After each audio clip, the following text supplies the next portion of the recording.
Puya, founder of NeuroMine, and here with the very first episode of Easy Analytics, where we learn to learn from our data. In this episode, we're going to talk about something called shopping basket analysis, also referred to as market basket analysis.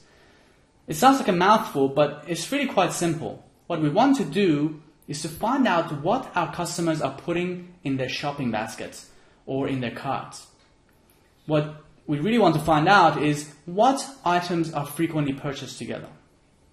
Now I can show you this with a very simple example. So let's have a look. Let's say we're running a grocery store and we have a number of transactions from that store. So on the left here we see the transaction number, and in front of it is the items that were purchased as part of that transaction. Instantly you can see that flour was in 5 of those 6 transactions. And if you look a bit further, you also notice that carrot was purchased with 3 of those transactions. So transactions 1, 2, and 5 included both flour and carrot. That's an interesting bit of information for us. It might suggest that our customers are, or a lot of them are, baking carrot cakes. So why is shopping basket analysis interesting for us? Firstly, we can use it to optimize the layout of our store. And that applies both to physical stores as well as virtual ones.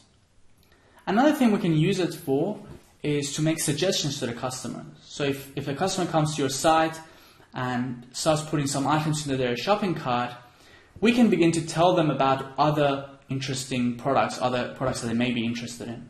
And lastly, we can to some extent use it for making pricing decisions. If I know 2 items are frequently bought together, I know that if I make pricing changes to one, there's potentially an impact on the sales of the other one. Now there is one caveat here, and that is that, as always, we cannot equate correlation to causation. What that means is if 2 items are frequently purchased together, that does not necessarily mean that a customer going in and purchasing item A causes them to purchase item B. So with all of our analytics and all of our decision making, we should always take that into account and do some more experimentation. So now let's look at a more complicated example and see how this whole thing works from end to end. I'm going to be using NeuroMine for performing the analysis. Of course, you can use any other package for doing this. And if you're more technically inclined, you can look up the algorithm FP growth, which is what NeuroMine uses behind the scenes. So let's have a look. Here's a relatively large data set of transactions. As before, each of these transactions runs across a line, and each of those items is a product code. This data set has about, if I scroll down, it has about 88,000 transactions, and several thousand unique products are included in these transactions. So the first thing we're going to do is to change this to a format that NeuroMine is going to recognize. And once we do that, we basically normalize the data and we get something like this. So the first 3 rows are just some metadata about our transactions. The first row has the column name, so we have the transaction ID on the left column and the item, so the product code on the second column. Then we have the data types. So both of these columns are string data types. What that essentially means is that both your transaction ID and your product or item code can be alphanumeric. And the third row just says that both of these are input to our shopping basket analysis. Then what you see is the normalized data. So for example, for transaction 1, we have 3 items that were purchased, and we include those in 3 rows. Similarly, we had a number of items purchased in transaction number 3, and all those are listed there. So essentially we have normalized that data. Now we're going to go to NeuroMine, and you can see I'm logged in and I have my training sets. There's a couple of training sets that I've previously uploaded, but for this example I'm going to browse and upload this CSV file that includes all those transactions. Now, this is a relatively large file, so it's going to take a few seconds. I will fast forward through that.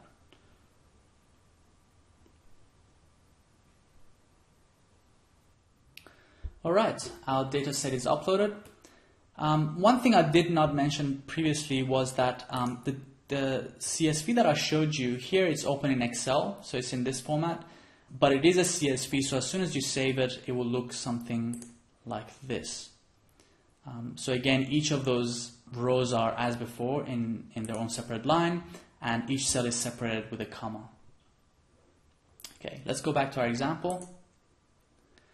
So the retail model is uploaded and it has about 1 million records in it.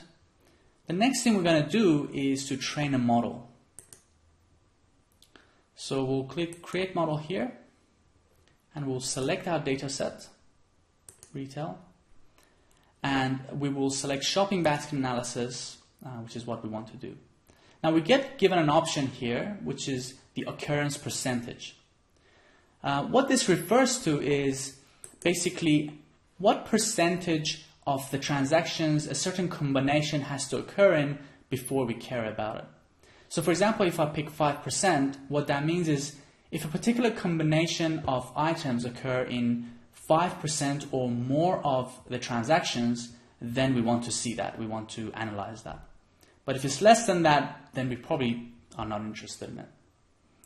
For this example, I'm going to pick 2% and say Create Model.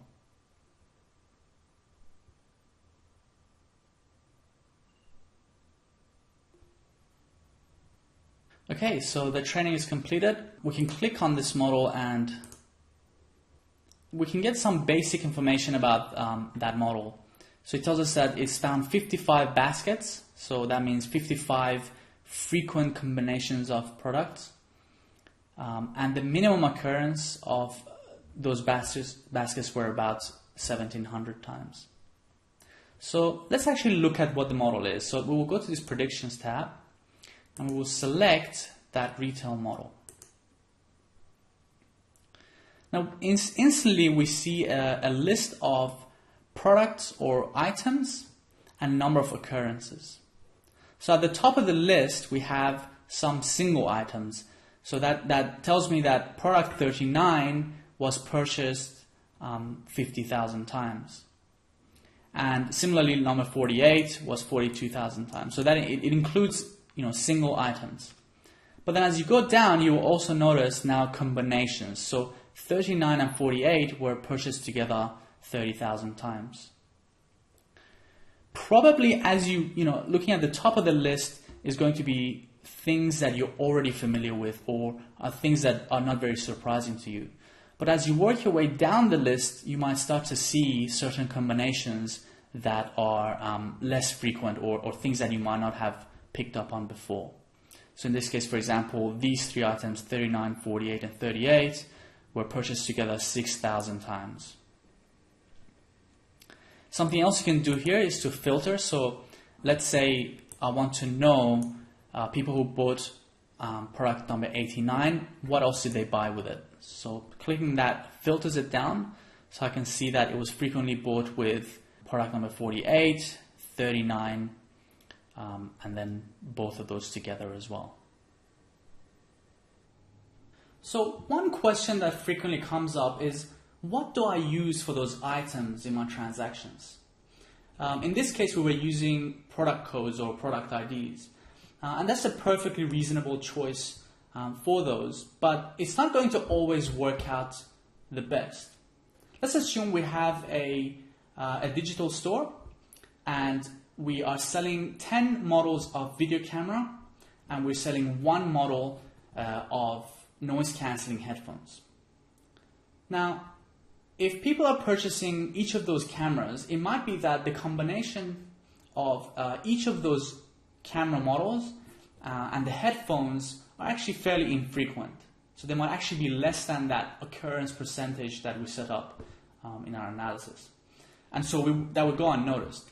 But if you were to combine the sales of all of those cameras, we would see that there is some sort of correlation between that and the headphones. It might be that all the people who are purchasing these cameras are filmmakers, and so they want to be able to monitor the sound that they're recording very well.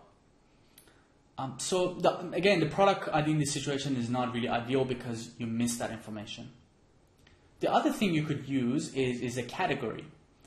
And that can have its own issues. If your categories are too broad, it might be that you get no useful information out of the analysis. So for example, if I'm observing that dairy is frequently purchased with bread, that's not actually that useful to me. I probably want to know exactly what type of dairy product is selling well with bread. So the ideal choice is probably somewhere in between, some sort of subcategory or type of product. Now, when in doubt, I would suggest just start with the data you already have. If you have access to your product IDs, just use them, just to get a feel for what sorts of transactions are happening or what sorts of combinations of products are being purchased. There's no point going off and collecting a whole lot of data and spending a lot of time sort of collecting data without letting that initial analysis guide your work.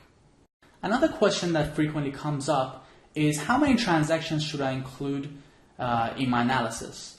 And as a rule of thumb, the more data you have, the more interesting results you're going to get from it. But there are some rules here. So for example, if your transactions are seasonal, so if the spending patterns of your customers are seasonal, then it might be interesting to look at the shopping basket analysis for each given season. Another thing that might be interesting is looking at the spending patterns for one store versus another, if you have a feeling that one store is attracting a certain kind of customer. Alright, I hope this episode has been useful to you. I'll see you next time.